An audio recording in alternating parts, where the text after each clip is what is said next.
Okay, so a little difficult to hear in here, but thank you all for coming. Today we received a fiscal note from the Office of Fiscal Analysis. The note says attached is the OFA fiscal note for the resolution approving the SEBAC agreement and the associated collective bargaining agreements. That would be the 21 contracts representing over 30 collective bargaining units. But yet when you look at the OFA analysis, there is nothing with respect to those individual agreements other than an item which is to hold $2 million for 4 years. There is no detail whatsoever. Dennis and I have talked about this. We've talked to OFA. OFA has indicated that given the short time that they had to do this and the insistence of the speaker in running the bill today, they could not do the detailed analysis required that we usually see in OFA notes with respect to contracts. This is the wage agreement? These are the individual wage agreements. They did fine on the SEBAC agreement, but the individual wage agreement. So it begs the question, why are we voting in the House on contracts where we have no idea what the fiscal impact is to the state of Connecticut? So it's Clarice. I spoke with the speaker last week several times when he said he planned on running the SEBAC agreement today. I questioned him as to whether he was going to have a budget to run. Clearly he said no. I asked if he knew what the Senate was going to do. They said he didn't know. We spoke and I found out that today there's nothing going on in the Senate and they plan on calling it likely on July 31st. But my question was, and Senator Fasano and our questions continue to be, why do you run a SEBAC agreement when you don't have a budget? And then we see information like this. We have gone through the last few employee contracts, which I believe are the state police and UConn. And when those contracts went through appropriations, you can see the line-by-line analysis of all the contracts in there.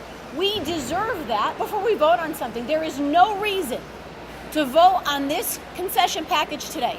Absolutely no, there's no technical reason, there's no practical reason to vote on this today until we have all that information. People deserve to have that information, and what I would like to know is, and what we're asking, is why is this contract being treated differently than the contracts we've done in the past? Why did the speaker go up and demand this gets done when OFA said point blank we didn't have time to do the thorough job we normally do?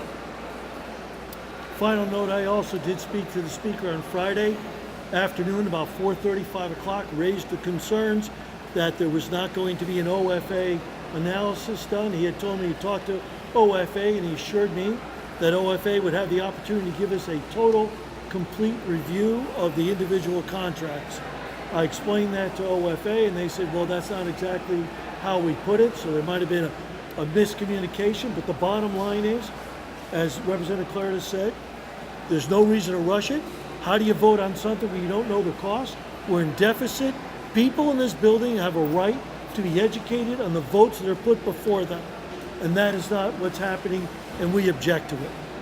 Thank you. So what has your own analysis told you? You've been gathering the contracts. Are there savings there? You know, when you look at the contracts, I brought one for an example. There are a lot of increases. Most of these increases take place after 2019, so it won't affect the budget, the 2-year budget, so I think it's done deliberately. But there's bonuses of this is just one contract, bonuses of $3,000. On-call rate service, they're getting additional bump up. I don't know the base amount, but it goes to $42.50, and then in 2020 it goes to $50. There's a $10,000 bonus, $30,000 added to an account. So when you look at this one contract, I think we came up in one contract, $150,000 increase over that 5-year period. That was just one contract.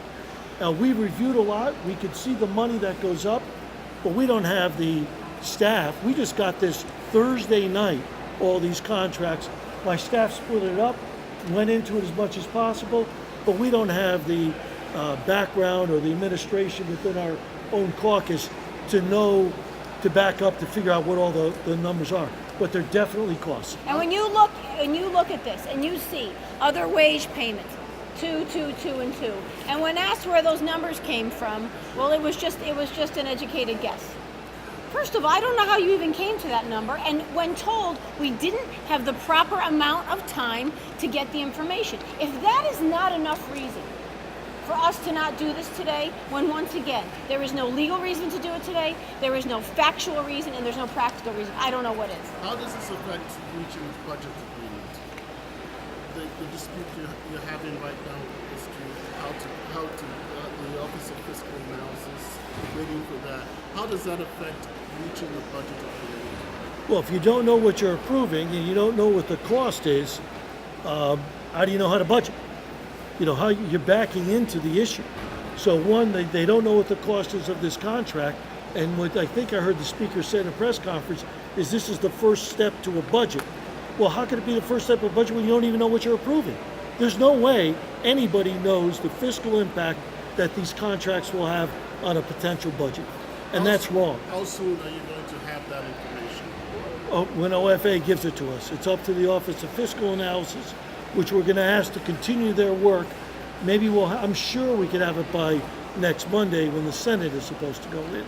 And remember, to answer your question in the most direct way, if you add all of these things, if you don't know what you're voting on in this union concession package, then almost half of your budget that we will eventually get to, hopefully, we won't know how it's affected. We won't know. Then can you just tell me the contract when you said there were thousands in bonuses? Can you just tell us which bargaining unit that contract was? This is P1, MP6, District 119. That's the best I can identify. Themis, are you going to raise a point of order on the House floor to say that this should not be debated today, or that it's improperly in front Yes. of the body?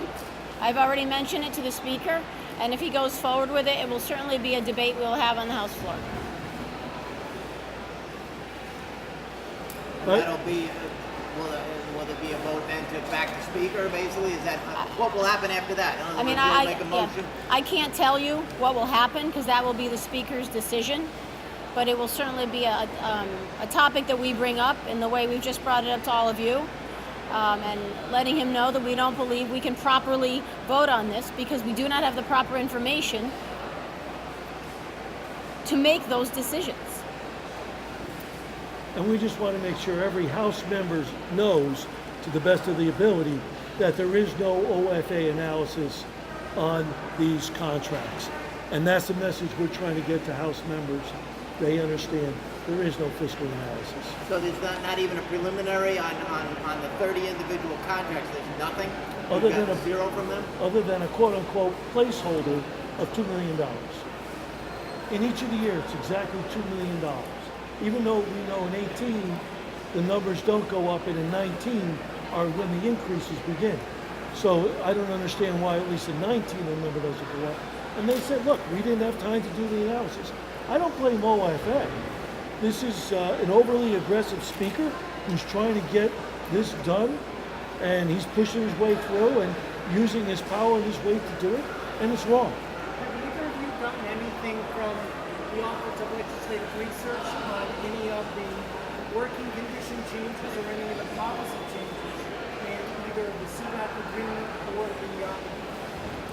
the wage agreements? I received something from Legislative Research, OLR, on the SEBAC agreement. I did receive something. I asked them if they could do it. I think we received it Sunday night or Monday morning. I can't recall. What was that? But that's on the CBAC.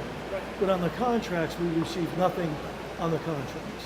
And we felt that OFA's analysis would be sufficient. You didn't have to have both. The wage agreements don't just cover wages. Each union can, that's where they set working conditions. Good point. Good point. Well, we did not receive any. I didn't receive any. And Keith, the sad part of this whole thing is that in the speaker's press avail he did a few hours ago, his defense is he believes this is political on our part. That's a sad day for the state because this is a person who is pushing a vote on something we don't even have a fiscal analysis of, yet he thinks it's political on our part. We have one motive and one motive only, to get the best deal for the state of Connecticut and move the state of Connecticut forward. We don't even have an analysis on a budget. How do you even get to what your motives are?